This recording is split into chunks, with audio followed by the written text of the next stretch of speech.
Halo guys, kembali lagi dengan gue Kuro guys. Jadi kemarin lalu anime Tensei Shitara Candisita baru aja ngeluarin episode pre-airnya yang nantinya animenya juga akan tayang di musim ini.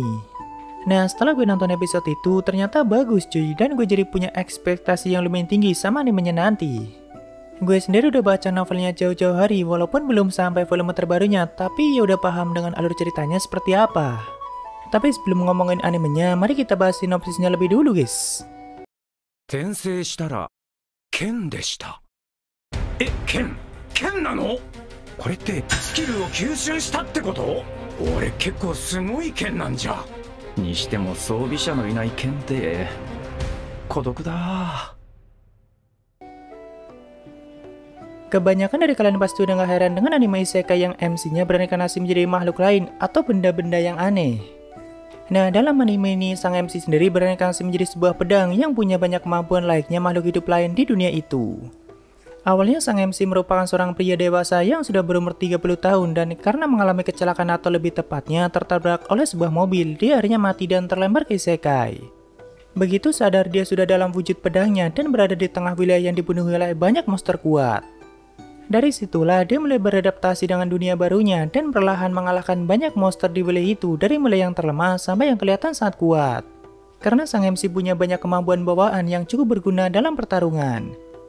Seperti misalnya kemampuan telekinesis yang memungkinkan dia untuk menggerakkan tubuh pedangnya dan juga bisa terbang sesuka hati.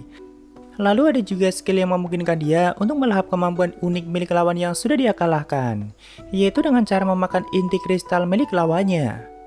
Otomatis dengan itu kemampuan atau skillnya semakin bertambah dan semakin bisa mengalahkan monster yang lebih kuat dan juga melahap kemampuan uniknya. Nah, di tengah petualangannya itu dia bertemu dengan gadis muda bernama Fran yang merupakan ras manusia kucing hitam.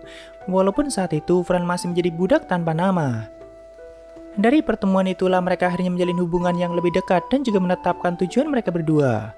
Karena memang saat itu sang MC sedang terjebak di sebuah tanah yang selalu menyerap kekuatannya dan tidak bisa melepaskan diri. Makanya dia meminta bantuan Fran untuk menariknya dari tanah dan meminta Fran untuk menggunakannya sebagai pedang pribadinya. Soalnya sang MC sendiri juga belum punya pemilik dan sudah sewajarnya sebuah pedang digunakan untuk bertarung. Apalagi Fran punya potensi yang luar biasa dan memang menginginkan sebuah senjata untuk membuat dirinya jauh lebih kuat.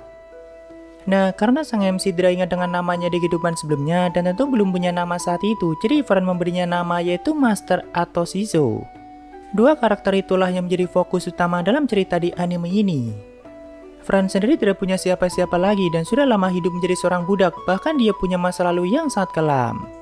Namun dari dulu Fran punya tujuan untuk berkembang dan menjadi lebih kuat supaya dirinya bisa menemukan cara untuk mencapai tahap evolusinya. Jadi jenis manusia kucing hitam itu selalu mengalami diskriminasi dari jenis beastman lainnya dan mereka dianggap sebagai jenis yang tidak mungkin untuk berevolusi. Bahkan dulunya kedua orang tua Fran saat masih hidup juga terus mencari rahasia di balik evolusi kaumnya dan tidak pernah menemukannya sampai mati. Makanya Fran yang masih hidup tidak mau menyerah dan akan melakukan apapun untuk mencapai tujuannya yaitu berevolusi.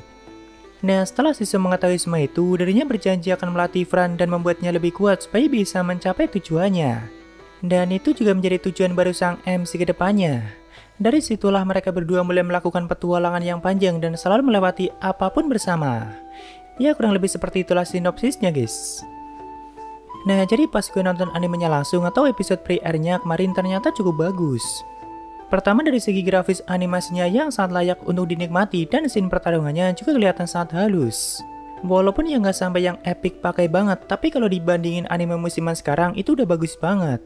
Dan semoga nanti kedepannya grafis animasinya tetap konsisten atau tidak mengalami penurunan. Lalu background musiknya juga pas banget dengan setiap momennya dan itu cukup banyak atau selalu dibarengi dengan musik yang menarik di setiap momennya.